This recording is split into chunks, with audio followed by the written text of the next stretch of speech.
Hello friends, నేను మీ Naveen Bellamkonda.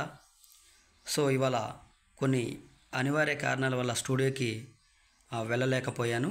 So దానికోసం మీరు మన అప్డేట్ కోసం ఎదురు చూస్తూ ఉన్నారు కాబట్టి మీకోసం ల్యాప్టాప్లో న్యూస్ పేపర్ అనాలిసిస్ను అందించడం జరుగుతుంది.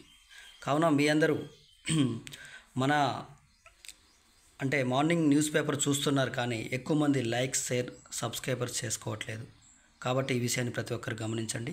సో ముందుగా ఈనాడు పేపర్లో అప్డేట్లోకి వెళ్ళినట్లయితే, జాతీయ ఉత్తమ నటుడు రిషబ్ శెట్టి, మనిషి వ్యక్తిత్వం, మట్టి పరిమళం, దైవత్వం ఇలాంటి అంశాలతో తెరకెక్కిన కథలకు జాతీయ స్థాయి గౌరవం దక్కింది. ప్రేక్షకుల మనసుల్ని మెలిపెట్టి ఈ చిత్రాలు సత్తా చాటాయి. మనుషుల వ్యక్తిత్వాలకు దృశ్య రూపంగా నిలిచిన మలయాళ సినిమా అట్టం జాతీయ ఉత్తమ చిత్రంగా నిలిచింది. అటవీ ప్రాంత గ్రామీణ నేపథ్యానికి, దైవత్వానికి ఎంతో అద్భుతంగా చిత్రం నిలిచిందని చెప్పేసి. సో ఉత్తమ నటీమణులుగా నిత్య మీనన్, మానసి ఫరేక్. సో ప్రాంతీయ ఉత్తమ తెలుగు చిత్రం కార్తికేయ 2. నిజంగా ఉత్తమ నటుడు రిషబ్ శెట్టి. వారు ఎంత కష్టపడి ఈ స్థాయికి వచ్చారంటే నిజంగా వారి గురించి మనం ఒక 2 మాటలు తెలుసుకుందాం. వారు సినిమాలోకి రాకముందు ఎంత కష్టపడ్డారంటే, బెంగళూరులోని ఎలక్ట్రానిక్ సిటీలో వాటర్ క్యాన్లు కూడా వారు వేశారంట. చూడండి నిజంగా ఎంత కష్టపడితే తప్ప. సో కూలి పనులకు వెళ్ళి సినిమాకు అప్పుడు అతను చిన్నతనంలో అనుకుంటా కూలి పనులకు వెళ్ళి వచ్చిన డబ్బులతో సినిమాలకు వెళ్ళేవాడంట. చూడండి ఎంత కష్టపడితే కానీ ఆ స్థాయికి వారు ఎదిగారు. సో ప్రతి ఒక్కరు కూడా గుర్తుంచుకోవాల్సిన అంశం ఏంటంటే, కష్టపడితేనే తప్ప మనం ఏదైనా సాధించవచ్చు. సో కష్టపడితే ఏదైనా సాధించవచ్చు అనే నిదర్శనం రిషబ్ శెట్టి గారు. సో దీని గురించి మళ్ళీ మనం దీంట్లో అప్డేట్ తర్వాత చూద్దాం. సో వేరే న్యూస్కి వెళ్దాం. జమ్మూ కాశ్మీర్లో మోగిన ఎన్నికల నగర. సెప్టెంబర్ 18 నుంచి 3 దశల్లో పోలింగ్. దశాబ్దం తర్వాత జరగనున్న ఎన్నికలు. అక్టోబర్ 1న హర్యానా అసెంబ్లీకి, అదే నెల 4న ఫలితాలు వెల్లడి. షెడ్యూల్ను ప్రకటించిన కేంద్ర ఎన్నికల సంఘం. దీపావళి తర్వాత మహారాష్ట్రలో. ఢిల్లీలో శుక్రవారం విలేకరుల సమావేశంలో పాల్గొన్న సిఈసి రాజీవ్ కుమార్, ఎన్నికల కమిషనర్లు జ్ఞానేష్ కుమార్, సుఖ్బీర్ సింగ్ సంధు. సో నిజంగా అక్కడ ఎన్నికలు జరుగుతూ ఉన్నాయంటే నిజంగా చాలా ఆనందకరమైన విషయం. ఎందుకంటే దశాబ్ద కాలం నుంచి కూడా కొన్ని డిస్టర్బెన్స్ వల్ల అక్కడ ఎన్నికలు జరగలేదు. అంటే ముఖ్యంగా జమ్మూ కాశ్మీర్ని 2 రాష్ట్రాలుగా విడదీయటం, జమ్మూ కాశ్మీర్ లద్దాఖ్గా, తర్వాత సో అక్కడ అటార్నీ జనరల్గా పరిపాలించడం. సో ఇవన్నీ మనం చూసుకుంటే నిజంగా దశాబ్ద కాలం తర్వాత ఎన్నికలు జరగటం నిజంగా భారతదేశానికి ఒక గౌరవప్రదంగా ఉంటుంది. సో నిజంగా ఎన్నికలు అక్కడ ప్రశాంతంగా జరగాలని మనందరం కోరుకుందాం, ఎలాంటి అల్లర్లు జరగొద్దని. సో అదేవిధంగా అక్టోబర్ 1న హర్యానాలో కూడా అసెంబ్లీ ఎన్నికలు జరుగుతూ ఉన్నాయి. అదేవిధంగా దీపావళి తర్వాత మహారాష్ట్రలో కూడా ఎన్నికలు జరుగుతూ ఉన్నాయి. సో వీటిని ఇండియా కూటమి ఎలా ఎదుర్కొంటుంది? సో ఎన్డీఏ కూటమి ఎలా ఎదుర్కొంటుంది? ఎన్డీఏ కూటమి గెలుస్తుందా? తర్వాత గట్టి పోటీగా ఇండియా కూటమి ఇవ్వబోతుందా అనేది మనం వేచి చూద్దాం. సో ఎల్ఆర్ఎస్ దరఖాస్తులకు సవరణకు అవకాశం. 75% ఇప్పటికే 75% దరఖాస్తుల్లో పూర్తి వివరాలు లేనట్లు గుర్తింపు. పురపాలక నగరపాలక సంస్థలు, కలెక్టరేట్లలో హెల్ప్ డెస్క్లు. 4.28 లక్షల దరఖాస్తుల పరిశీలన పూర్తి. 60,213 ఆమోదం. సో లేఅవుట్ల క్రమబద్ధీకరణ పథకం కింద అందిన 75% దరఖాస్తుల్లో పూర్తి వివరాలు లేనట్లు ప్రభుత్వం గుర్తించింది. ఈ మేరకు అవసరమైన పత్రాలను అప్లోడ్ చేయడానికి దరఖాస్తుదారులకు అవకాశం ఇస్తున్నట్లు పేర్కొంది. వెంటనే ఆ వివరాలను జోడించాలని పురపాలక పట్టణాభివృద్ధి శాఖ శుక్రవారం జారీ చేసిన ఒక ప్రకటనలో చూసింది. ఎల్ఆర్ఎస్ దరఖాస్తుల పరిశీలన ప్రభుత్వం ఈ ఏడాది జనవరిలో ప్రారంభించింది. అనుమతి లేని చట్ట విరుద్ధమైన లేఅవుట్లను క్రమబద్ధీకరించేందుకు నియమ నిబంధనలు జారీ చేసింది. రాష్ట్రంలో 2020 ఆగస్టు 31న జారీ చేసిన జీవో 131, 2023 జూలై 31న జారీ చేసిన జీవో 135లలోని నిబంధనలే ఎల్ఆర్ఎస్కు వర్తించనున్నాయి. 2020 ఆగస్టు 26న ముందు రిజిస్టర్ చేసిన అనుమతి లేని చట్ట విరుద్ధమైన లేఅవుట్లను ఫ్లాట్లకు మాత్రమే ఈ పథకం వర్తిస్తుంది. అదే ఏడాది అక్టోబర్ 15లోపు ప్రభుత్వానికి అందిన దరఖాస్తులు మాత్రమే పరిగణలోకి తీసుకున్నట్లు పురపాలక పట్టణాభివృద్ధి శాఖ ప్రధాన కార్యదర్శి స్పష్టం చేశారు. సో ఇప్పటివరకు 4,28,832 దరఖాస్తులను పరిశీలిస్తే వాటిలో 60,213 మాత్రమే ఆమోదం పొందాయి. వీటి ద్వారా 96.90 కోట్లు వసూలయ్యాయి. అంటే 75% దరఖాస్తులకు సంబంధించిన పూర్తి వివరాలు లేవని గుర్తించారు. అయితే ఎందుకంటే సరైన డాక్యుమెంట్ల వివరాలు అందించలేదని చెప్పేసి వాటిని సవరించుకోవాలని చెప్పేసి మరొక అవకాశం కల్పించారు. సో ఇది కథ. ఎల్ఆర్ఎస్ దరఖాస్తుల సవరణకు అవకాశం ప్రభుత్వం ఇచ్చింది కాబట్టి, అంటే గత బీఆర్ఎస్ ప్రభుత్వం ఏదో కోర్టు కేసు నేపథ్యంలో ఈ ఎల్ఆర్ఎస్ దరఖాస్తులు ఆగిపోయినాయి. సో కాంగ్రెస్ గవర్నమెంట్ వచ్చిన తర్వాత ఈ ఎల్ఆర్ఎస్ దరఖాస్తులను మేము కొనసాగిస్తామని చెప్పేసి అంటా ఉంది. సో ఎల్ఆర్ఎస్ దరఖాస్తుల గురించి ఒక అప్డేట్ చూసినాం. తర్వాత విద్యుత్ బిల్లుల యూపీఐ చెల్లింపులకు తొలగిన అడ్డంకులు. విద్యుత్ బిల్లులను గతంలో మాదిరి మొబైల్ ద్వారా యూపీఐ చెల్లింపులు చేయొచ్చు.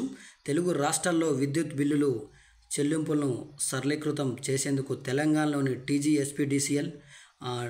టీజీఎన్పీడీసీఎల్, ఆంధ్రప్రదేశ్లోని ఏపీసీపీడీసీఎల్లు భారత్ బిల్ పేమెంట్ సిస్టంలో చేరాయి.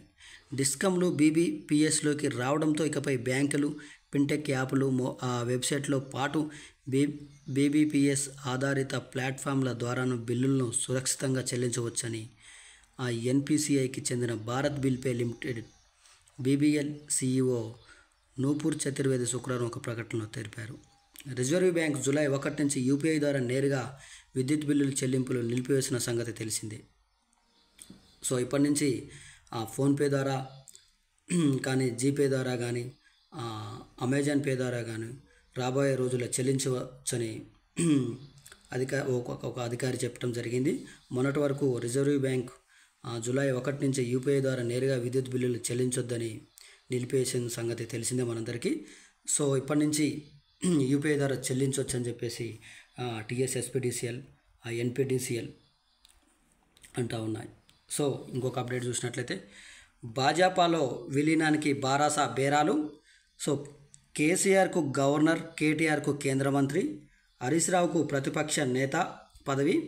బారాస రాజ్యసభ సభ్యులు కవిత బెయిల్ తర్వాత బారాస రాజ్యసభ సభ్యులుగా ఆమెను నియమించబోతారంట. సో విలేకరులతో ఇష్టాగోష్ఠిలో ముఖ్యమంత్రి రేవంత్ రెడ్డి వ్యాఖ్యలు. పీసీసీ అధ్యక్ష పదవి ఎవరికి ఇచ్చినా అభ్యంతరం లేదని వెల్లడి.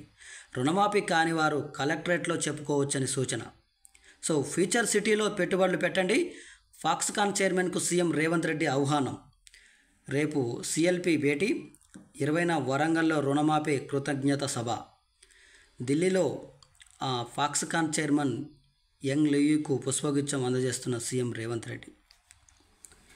సో ముఖ్యంగా మనం చూసినట్లయితే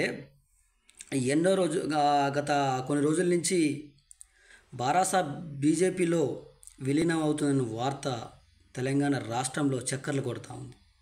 నిజంగా మొన్నటి వరకు అమెరికా, దక్షిణ కొరియా పర్యటన ముగించుకొని తెలంగాణ రాష్ట్రానికి వచ్చిన సీఎం రేవంత్ రెడ్డి గారు ఆగస్టు 15 వేడుకల్లో పాల్గొని అక్కడ దిశానిర్దేశం చేసి తర్వాత వైరా సభకు వెళ్ళి ఆ వైరా సభలో పాల్గొని తర్వాత మళ్ళీ అవిశ్రాంతంగా లేకుండా ఢిల్లీకి పయనమయ్యారు. ఆ ఢిల్లీకి పయనమైన నేపథ్యంలో వారు హాట్ కామెంట్ చేశారు ఇష్టాగోష్ఠిలో. అంటే తెలంగాణలో ఉన్నప్పుడు వారు ఈ కామెంట్ చేయలేదు, ఢిల్లీకి వెళ్ళిన తర్వాత ఈ కామెంట్ చేశారంటే నిజంగా దీనిలో ఏదో తాగి ఉందని చెప్పేసి మనందరం అర్థం చేసుకోవచ్చు. ఎందుకంటే విలీనం ఎప్పటి నుంచో నడుస్తున్న చర్చ. అయితే కొంతమంది బారాసా నేతలు మాత్రం విలీనానికి ఒప్పుకోవట్లేదని మనందరం అనుకుంటా ఉన్నాం. సో వీటన్నిటిని దృష్టిలో పెట్టుకుంటే నిజంగా బీఆర్ఎస్ బీజేపీలో విలీనం అవుతుందా అనేది మనందరం వేచి చూద్దాం. ఎందుకంటే సో వీరేం షరతులు పెట్టారో ఆ షరతులు వాళ్ళు నిజంగా ఆ షరతులకు వాళ్ళు ఒప్పుకుంటారా లేదా, అసలు ఏం జరుగుతుంది? రోజు రోజుకు బీఆర్ఎస్ పరిస్థితి అస్తవ్యస్తంగా మారుతూ ఉంది. ఎందుకంటే ఇప్పటికే 39 నుంచి 28 మంది ఎమ్మెల్యేలకు పడిపోవటం. సో మిగిలిన ఎమ్మెల్యేలు కూడా ఉంటారా లేరా అనేది బీఆర్ఎస్కి చెమటలు పడుతూ ఉంది.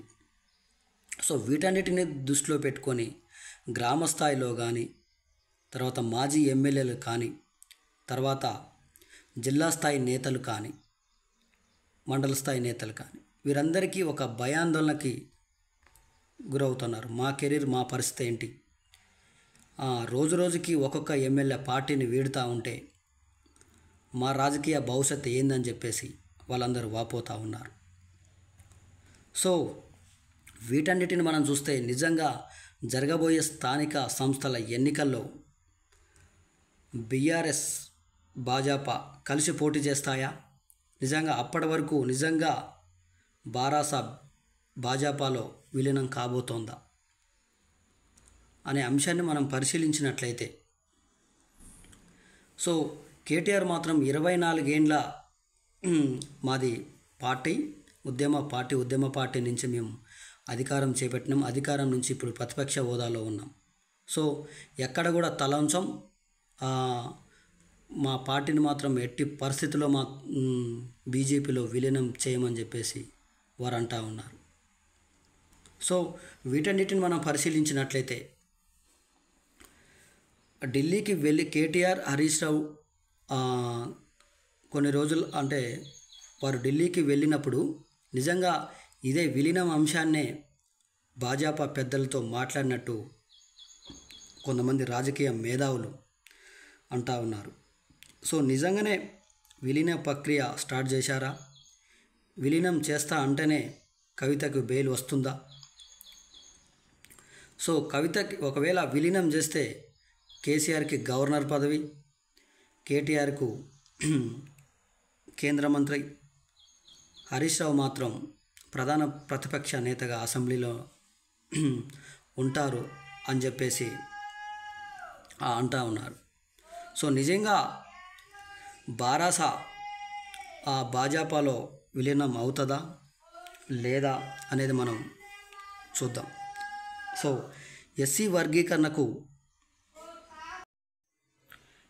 వర్గీకరణకు కట్టుబడి ఉన్నామని మేము ఎన్నికల మేనిఫెస్టోలో చెప్పాం. సుప్రీంకోర్టులో సుదీర్ఘకాలంగా పెండింగ్లో ఉన్న ఆ అంశం మా కారణంగానే ముందుకు వెళ్ళింది. నేను సీఎంగా బాధ్యతలు చేపట్టిన వెంటనే రాష్ట్ర ప్రభుత్వం తరపున ఇంప్లీడ్ అయ్యి సీనియర్ న్యాయవాదులను నియమించి వాదనలు వినిపించాం. ఈ చొరవ వల్లే కదలిక వచ్చిందని చెప్పేసి ఎస్సీ వర్గీకరణ విషయంలో సీఎం రేవంత్ రెడ్డి గారు అన్నారు. సో ఇంకోటి ఏంటంటే ఫ్యూచర్ సిటీలో పెట్టుబడి పెట్టండి, ఫాక్స్కాన్ చైర్మన్కు సీఎం రేవంత్ రెడ్డి ఆహ్వానం. ఢిల్లీలో ఫాక్స్కాన్ సియు చైర్మన్ని కలవటం జరిగింది.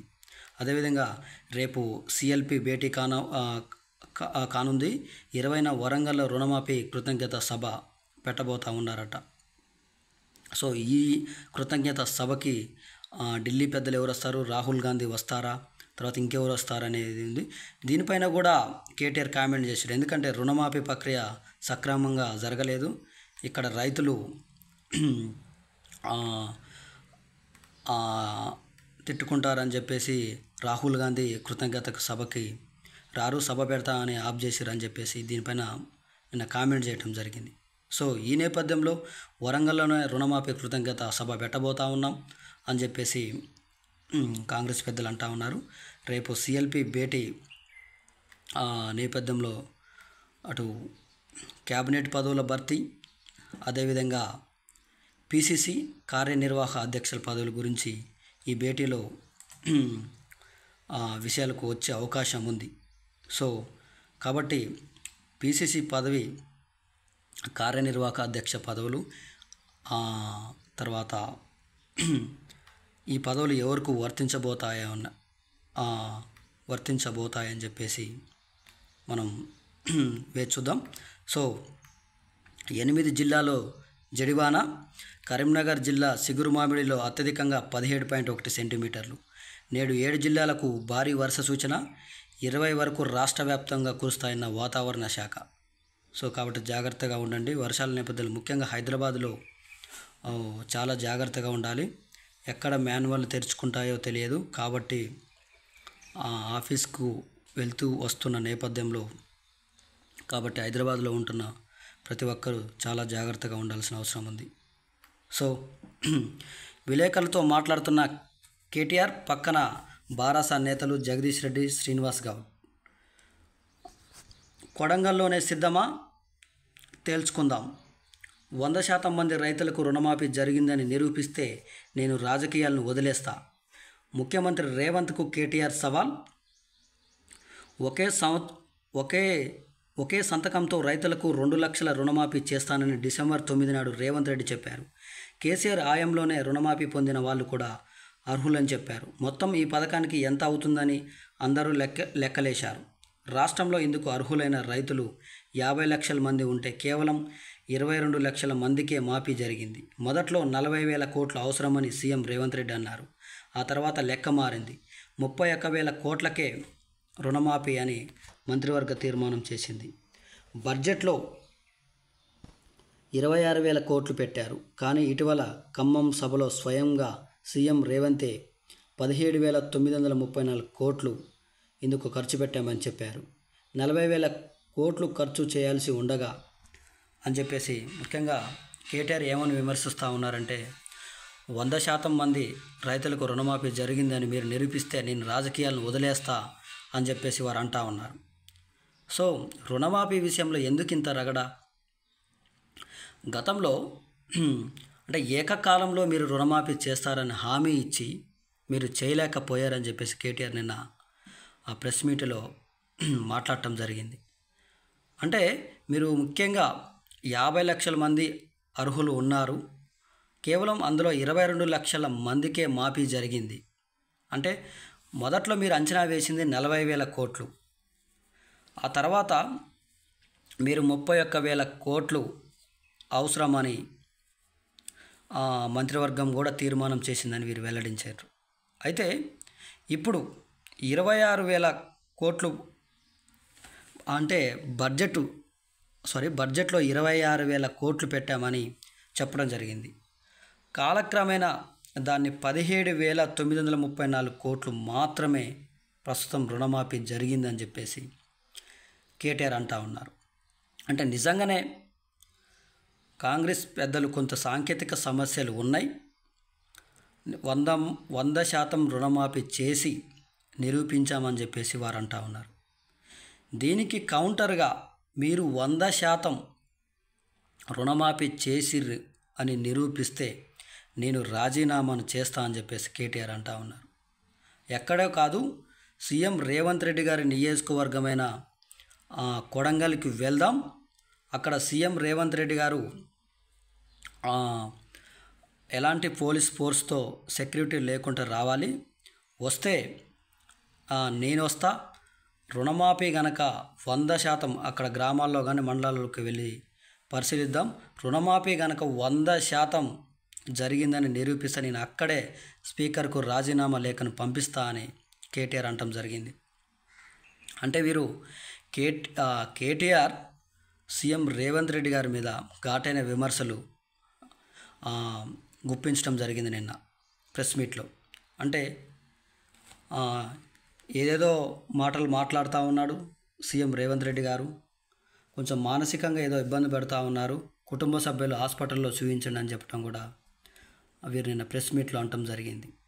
నిజంగా ఒక సీఎం, ఒక రాష్ట్రానికి సీఎంను పట్టుకొని ఇలాంటి మాట్లాడటం నిజంగా సరైన పద్ధతి కాదని నేను అనుకుంటా ఉన్నా. సో ఏదేమైనా రాజకీయాలు చేయండి, నిజంగా విమర్శించేంత వరకే విమర్శించాలి ఎవరైనా. సో వీటిని దృష్టిలో పెట్టుకొని అంటే మంచిది సార్. ఓకే, నేడు ప్రైవేట్ ఆసుపత్రుల్లో ఓపీ బంద్, కోల్కతా ఘటన నిరసనగా ఐఎంఏ రాష్ట్ర విభాగం నిర్ణయం. సో నిమ్స్ సహా అన్ని చోట్ల అత్యవసరం వైద్యం మాత్రమే. సో గవర్నర్ కోట ఎమ్మెల్సీలుగా కోదండరాం, అమీర్ ఖాన్, అలీఖాన్ నిన్న ప్రమాణ స్వీకారం కూడా చేయడం జరిగింది. దేశవ్యాప్తంగా వైద్య సేవలు బంద్ అనమాట. నిమ్స్ సహా అన్ని చోట్ల అత్యవసరం వైద్యం మాత్రమే అనమాట ఇవాళ. సో 24 గంటల పాటు ప్రైవేట్ ఆసుపత్రుల్లో ఓపీని నిలిపేస్తున్నట్లు చెప్పడం జరిగింది. అత్యవసర సేవలు మాత్రమే అందుబాటులో ఉంటాయి. హైదరాబాద్లో ఇందిరా పార్కులోని ధర్నా చౌక్లో శనివారం ఉదయం 10 గంటల నుంచి మధ్యాహ్నం 2 గంటల వరకు ధర్నా చేయబోతా ఉన్నారు. సో హైదరాబాద్లో ఉస్మానియా వైద్య కళాశాల నుంచి ఉస్మానియా ఆసుపత్రి వరకు ప్రదర్శనగా వెళ్తున్న జూనియర్ వైద్యులు. నిజంగా కోల్కతా ఘటన ఎంత దూరం వెళ్ళిందంటే చూడండి, అక్కడ ఇంతవరకు కూడా అక్కడ సిబిఐ దర్యాప్తు చేస్తున్న కేవలం అక్కడ విధ్వంసాలు కూడా జరిగినాయి నిన్న హాస్పిటల్లో. అంటే మనం క్షుణ్ణంగా పరిశీలించినట్లయితే నిజంగా ఆ సంజయ్ రాయ్ అనే వ్యక్తికి ఎవరు సహకరించారు? హాస్పిటల్లో ఎవరైనా సహకరించారా? వాడొక్కడు మాత్రం ఈ అత్యాచారం చేయలేడు అని చెప్పేసి నిన్న మనం 406 నివేదికల్లో కూడా వెల్లడించడం జరిగింది. సో వారి కుటుంబ సభ్యులు కూడా భావిస్తూ ఉన్నారు, ఒక్కడి వల్ల కాదు ఈ అత్యాచారం, కొంతమందితో కలిసి చేశారు, వాళ్ళందరినీ కూడా బయటికి లాగాలి. సో ఖచ్చితంగా నిందితులకి కఠినమైన శిక్ష అంటే ఉరి శిక్ష పడాలని చెప్పేసి కుటుంబ సభ్యులు కోరుకుంటా ఉన్నారు. మాకు నష్టపరిహారం వద్దు, ఖచ్చితంగా నిందితులు ఎవరైతే ఉన్నారో వారందరికీ మరణశిక్ష విధించాలని మేము వేడుకుంటున్నాం, అదే మా కోరిక అని చెప్పేసి వీళ్ళందరూ వారి కుటుంబ సభ్యులు అంటూ ఉన్నారు.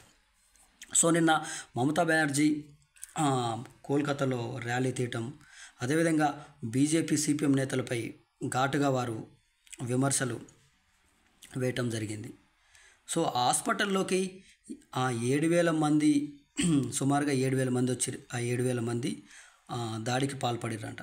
అయితే అక్కడ నిజంగా ఇంటెలిజెన్స్ విఫలమైందనే మనం అనుకోవచ్చు. సో ఎందుకు అంత ఘోర పరిస్థితులు అక్కడ జరుగుతూ ఉన్నాయి?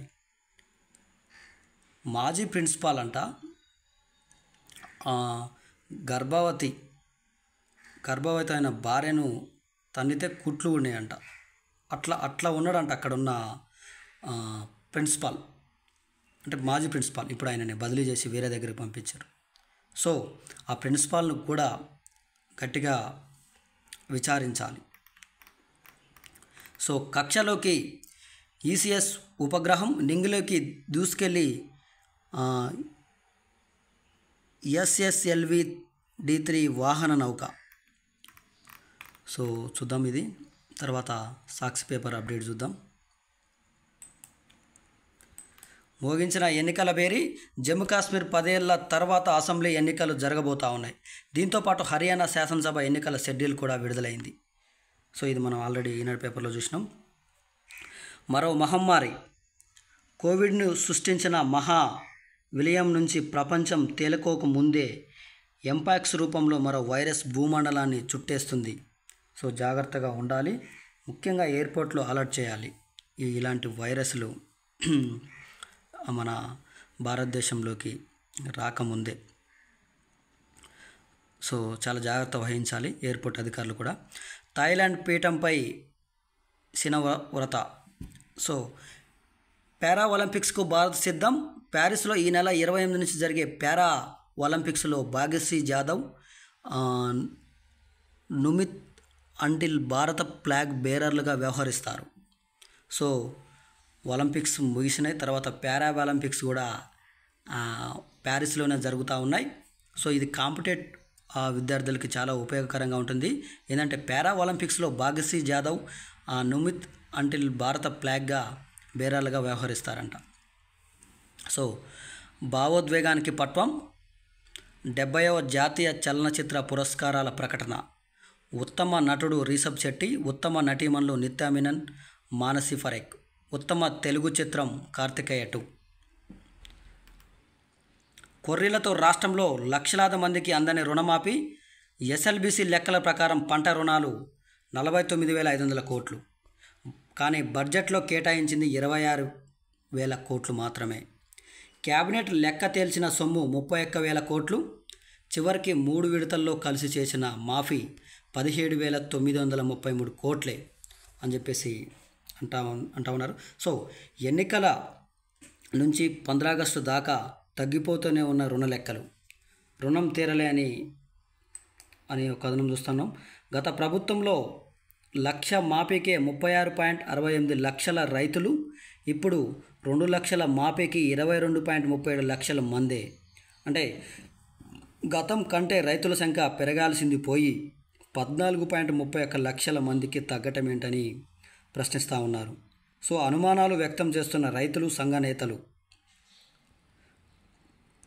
సో వ్యవసాయ నిపుణులు కూడా. 3వ విడత జాబితాలో తమ పేర్లు లేవంటూ అనేక చోట్ల రైతుల ఆందోళన. ఎందుకు రుణమాఫీ కాలేదో తెలియదంటున్న వ్యవసాయ శాఖ అధికారులు. 2023-24 సంబంధించి మార్చి 31 వరకు ఎస్ఎల్బీసీ పంట రుణాల కింద పెట్టుకున్న లక్ష్యం 73,437 కోట్లు. అందులో డిసెంబర్ ఆఖరు నాటికి 49,500 కోట్లు, మార్చి ఆఖరు నాటికి 64,940 కోట్లు రైతులకు మంజూరయ్యాయి.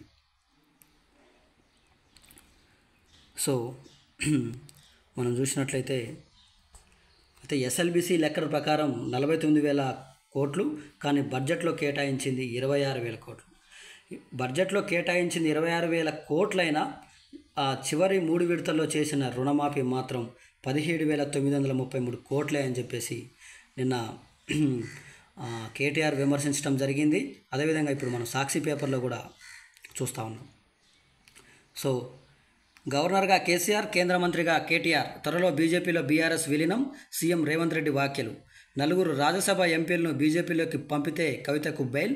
ప్రచారం కోసం కాదు, పెట్టుబడుల కోసమే విదేశాల్లో పర్యటించా. నా సోదరులు కుటుంబమే నా బలం. ముందు నుంచే వారికి వ్యాపారాలు ఉన్నాయి, వ్యాపారాలు చేస్తున్నారు అంటా ఉన్నారు. చూడండి, నిజంగా నా సోదరులు, నా కుటుంబమే నా బలం. ముందు నుంచే వాళ్ళకు వ్యాపారాలు ఉన్నాయి అని వారు అంటా ఉన్నారు. ఎందుకంటే అమెరికా పర్యటనకు వెళ్ళిన నేపథ్యంలో కేటీఆర్ కేవలం తమ్ముడు కోసం, అల్లుడు కోసం మాత్రమే అమెరికా పర్యటనకు వెళ్ళిరని చెప్పేసి వారు ఎక్స్లో పోస్ట్ చేయడం జరిగింది. సో ఈ నేపథ్యంలో వారు నిజంగా ఇట్లా చెప్పడం కూడా మంచి విషయమే. నా సోదరులు, కుటుంబమే నా బలం. నిజంగా మనం పరిశీలించినట్లయితే కుటుంబంలో ఒక్కరికైనా మంత్రి పదవి కానీ ఇంకేమైనా పదవులు మాత్రం కట్టబెట్టారా? లేదు. సో ఈ విషయాన్ని కూడా మనం పరిశీలించాలి. సో వారికి ఏమైనా పదవులు ఇచ్చానా, ఎందుకు బద్నాం చేస్తున్నారని ప్రశ్న. ఢిల్లీ మీడియాతో సీఎం చిట్చాట్. ఢిల్లీలో ఖర్గేకు పుష్పగుచ్చం అందిస్తున్న సీఎం రేవంత్ రెడ్డి. సో వీరు ఢిల్లీ పర్యటనలో ఉన్నారు. ఎందుకంటే పీసీసీ అండ్ కార్యనిర్వాహక అధ్యక్ష పదవులు సో వీటి కోసం వారు వెళ్ళినట్టు రాజకీయ వర్గాల్లో ఒక చర్చ. సో ఆ చర్చ అనేది విఫలమైనట్లుగా కొంతమంది మేధావులు అంటూ ఉన్నారు. ఎందుకంటే సీనియర్లు వర్సెస్ రేవంత్ రెడ్డి అన్నట్లుగా ఉంది. ఎందుకంటే రేవంత్ రెడ్డి గారు తమకు అనుకూలమైన వ్యక్తులకు పీసీసీ పదవి కానీ, మంత్రి పదవులు కానీ ఇప్పించాలని చూస్తూ ఉన్నారు. అదేవిధంగా సీనియర్లు మాత్రం కొంతమంది అంటే వారికి అనుకూలమైన వ్యక్తుల్ని పేర్లను తెర మీదకి తెస్తూ ఉన్నారు. ఈ నేపథ్యంలో సీనియర్లు వర్సెస్ రేవంత్ రెడ్డి అన్నట్టుగా ఉందని చెప్పేసి కొంతమంది రాజకీయ మేధావులు అంటూ ఉన్నారు. సో మొత్తానికి మంత్రి పదవులు విషయంలో మాత్రం ఇంకా తెర మీదకి రాలేదు. అంటే సెప్టెంబర్ వరకైనా ఇది తెర మీదకి రావచ్చు అనేది ఒక అంచనా ఉంది. 4th సిటీ ఏర్పాటులో మీ విజన్ అద్భుతం. ముఖ్యమంత్రి రేవంత్ రెడ్డిని అభినందించిన ఫాక్స్కాన్ చైర్మన్ యంగ్ లీయు. త్వరలోనే హైదరాబాద్ను సందర్శిస్తానని హామీ, పెట్టుబడులకు సానుకూలత. సూపర్. 4th సిటీ ఏర్పాటులో మీ విజన్ అద్భుతమని రేవంత్ రెడ్డి గారిని పొగడటం జరిగింది ఫాక్స్కాన్ చైర్మన్. సో నిజంగా 4th సిటీ అభివృద్ధి చెందితే చాలా బాగుంటుంది. పెట్టుబడులు వస్తాయి కాబట్టి ఉపాధి అవకాశాలు కూడా దొరుకుతాయి. సో ఇస్రో అమ్ముల పొదిలోకి మరో రాకెట్. భారత అంతరిక్ష పరిశోధన సంస్థ ఇస్రో అమ్ముల పొదిలోకి మరో రాకెట్ను చేరింది. తిరుపతి జిల్లా సుల్లూరుపేట సమీపంలో ఉన్న షార్లోని మొదటి ప్రయోగ వేదిక నుంచి SSLV D3 ప్రయోగాన్ని శుక్రవారం విజయవంతంగా నిర్వహించింది. సో ఇదొక మంచి. సో హిందువులకు రక్షణ కల్పిస్తాం, బంగ్లాదేశ్ హిందువులకు మైనార్టీల దాడుల నుంచి రక్షణ కల్పిస్తామని తాత్కాలిక ప్రభుత్వ సారథి యూనస్ మోదీకి హామీ ఇచ్చారు. మంచి విషయం. ఎందుకంటే అసలు అక్కడ రిజర్వేషన్ల ప్రక్రియ నుంచి మొదలైన అర్లర్లు నిజంగా మతాల దగ్గరికి రావటం అంటే చాలా దౌర్భాగ్యమైన విషయం. ఎందుకంటే హిందువుల దేవాలయాలపైన, హిందూ మత పెద్దలపైన, పూజారులపైన ఇలా దాడులు జరిగాయి ఈ మధ్యకాలంలో. ఒక సింగర్ను కూడా చంపేయటం జరిగింది అక్కడ. సో హిందువులకు కానీ మైనార్టీలకు కానీ కొత్తగా ఏర్పడిన మా ప్రభుత్వం మద్దతుగా ఉంటుందని చెప్పేసి వారు మోదీకి హామీ ఇచ్చారంట. సో ఈ నేపథ్యంలో భారత్ బంగ్లాదేశ్ బంధం పటిష్టం కాబోతూ ఉంది. సో ఎలాంటి విభేదాలు ఉండబోవని మనం అనుకోవచ్చు. ఎందుకంటే ఆయన అమెరికాలోనే ఎక్కువ కాలం గడిపారు. సో అమెరికాకి అనుకూలంగా ఉంటారని చాలామంది మేధావులు అన్నారు. సో ఫైనల్లీ చూద్దాం.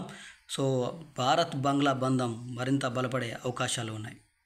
సో కోల్కతా జూనియర్ వైద్య విద్యార్థినిపై అత్యాచారం ఘటనను నిరసిస్తూ శుక్రవారం సిద్దిపేట మోడర్న్ బస్టాండ్ చౌరస్తాలో వైద్య విద్యార్థుల నిరసన ప్రదర్శన. 24 గంటల ఓపీ వైద్య సేవల బంద్. కోల్కతా ఘటనపై ప్రభుత్వ ప్రైవేట్ ఆసుపత్రుల సేవల బంద్కు IMA పిలుపు. అధికార యంత్రాంగం వైఫల్యం వల్లే విధ్వంసం. సో సహచరులే కీచకుల. వైద్యురాలి ఘాతకంలో కొందరు డాక్టర్ల ప్రమేయం. అనుమానం వ్యక్తం చేస్తున్న బాధితురాలి తల్లిదండ్రులు. ఇట్లుంది కథ. సో అక్కడ CBI ఎంక్వైరీ చేస్తుంది. అయినా కానీ ఇంకా ఆ దాడిలో పాల్గొన్న అత్యాచారంలో ఎవరెవరు ఉన్నారనే విషయాలు ఇంకా బయటికి రావట్లే. అది కాగా మళ్ళీ ఆసుపత్రులపై దాడి, అడ్డొచ్చిన వారిపై విచక్షణరహితంగా కర్రలతో, ఇనుపరాళ్లతో కొట్టడం. సో ముందు ఆ దాడులు జరిగిన వాళ్ళని అదుపులోకి తీసుకొని ఎందుకు చేశారు, దీని వెనక ఎవరు హస్తం ఉంది అని CBI ముందు అది తేల్చాలి. హైకోర్టు కూడా రాష్ట్ర ప్రభుత్వంపై సీరియస్ అయ్యింది.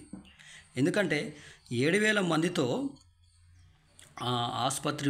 ఆసుపత్రి ఆవరణంలో ఒక్కసారిగా గుమికూడితే ఇంటెలిజెన్స్ ఏం చేస్తుంది?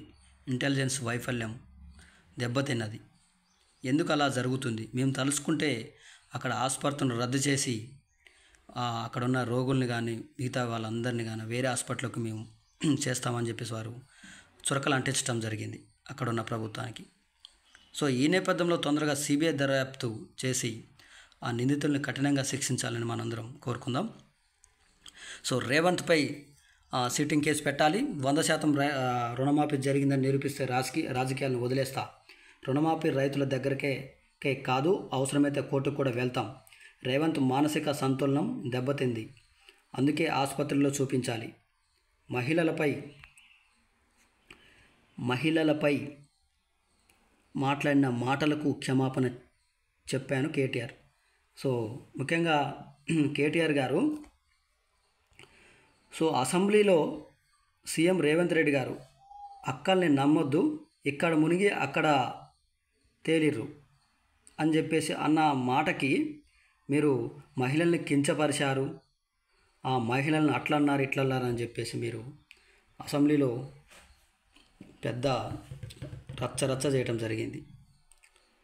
సో నిజంగా మీరు మహిళలకు ప్రీ బస్ నేపథ్యంలో ప్రీ బస్లో మహిళలు బ్రేక్ డ్యాన్సులు చేసుకోండి, ఇంకేమైనా చేసుకోండి, మాకెందుకని మీరు మీరు కించపరిచిన విషయాన్ని మనం చూస్తే నిజంగా ఇది మహిళలపై మీరు మాట్లాడిన విషయాలు వెనక్కి తీసుకుంటాం సంతోషకరమైన విషయమా. కానీ మీరు మొన్నటి వరకు అధికారంలో ఉండి మహిళల విషయంలో మీరు అలా మాట్లాడటం, బ్రేక్ డ్యాన్సులు అలా ఇలా అంటాం కరెక్ట్ కాదు. సో మహిళలపై మాట్లాడిన మాటలకు క్షమాపణ చెప్పినందుకు కూడా నిజంగా మంచి విషయమే. సో అసంపూర్తిగా LRS దరఖాస్తులు, అధికారుల పరిశీలన వెలుగులోకి మరోసారి వివరాలు. సో సందేహాల నివృత్తికి హెల్ప్ డెస్క్ల ఏర్పాటు. హైదరాబాద్లో మోస్ట్ వాంటెడ్ ఉగ్రవాది అంతర్జాతీయ ఉగ్రవాద సంస్థ ISIS terrorist Rizwan Ali Delhi special cell పోలీసుల ఫరీదాబాద్ సరిహద్దులో పట్టుబడ్డాడు. రిజ్వాన్ కొన్నాళ్ళు హైదరాబాద్లోనే తలదాచుకున్నాడని గజ ఉగ్రవాది హైదరాబాద్కే చెందిన ఫర్షాతుల్లా గోరీతో సంప్రదింపుల్లో ఉన్నాడనే విషయాలు కలకలం రేపుతూ ఉన్నాయి. సో హైదరాబాద్ చాలా జాగ్రత్తగా ఉండాలి. ఇంటెలిజెన్స్ కానీ పోలీస్ వ్యవస్థ చాలా కట్టుదిట్టమైన భద్రతతో ఉండాలి. సో ఆంధ్రజ్యోతి అప్డేట్ చూస్తే మనం బీజేపీలో బీఆర్ఎస్ విలీనం, కేసీఆర్కు గవర్నర్, కేటీఆర్కు కేంద్ర మంత్రి పదవి ఇస్తారు. మనం చూసినాం. రాష్ట్రంలో 24 గంటల పాటు ఓపీ సేవలు బంద్. కోల్కతాలో ట్రైనీ డాక్టర్ అత్యాచారానికి నిరసనగా. సో రుణమాఫీ కాని వారి కోసం స్పెషల్ డ్రైవ్, ఇంటింటికి వెళ్ళి ఫిర్యాదుల స్వీకరణ, కొత్తగా మార్గదర్శకాలు జారీ. సో మంచి విషయం. 2 రాష్ట్రాల్లో ఎన్నికల నగర. జమ్మూ కాశ్మీర్ సెప్టెంబర్ 18 నుంచి 3 దశల్లో, హర్యానాకు అక్టోబర్ 1న 4న ఫలితాలు. మహారాష్ట్ర, జార్ఖండ్, ఢిల్లీ తర్వాత. వారి బాస్ అనుమతి ఇవ్వలేదేమో ఆదిత్య ఠాక్రే. ఇది ఎన్నికల నగర గురించి. ఓకే. జాతీయ చలనచిత్ర అవార్డుల్లో దుమ్ము రేపిన సౌత్ సినిమా. ఉత్తమ చిత్రంగా మలయాళ సినిమా అట్టం. కార్తికేయ 2కు ఉత్తమ ప్రాంతీయ చిత్రం అవార్డు. కాంతారా హీరో రిషబ్ శెట్టికి ఉత్తమ నటుడు పురస్కారం మనం చూసినాం. సో ఇది కూడా కోదండరామ్, అలీఖాన్ ఎమ్మెల్సీలుగా ప్రమాణ స్వీకారం చేశారు. వారితో శాసనమండలి చైర్మన్ గుత్తా సుఖేందర్ రెడ్డి గారు ప్రమాణ స్వీకారం చేయించారు. ఉద్యమకారుల ఆకాంక్షల మేరకు పనిచేస్తా అని చెప్పేసి కోదండరామ్ గారు అనటం జరిగింది. సో నమస్తే తెలంగాణ అప్డేట్ చూస్తే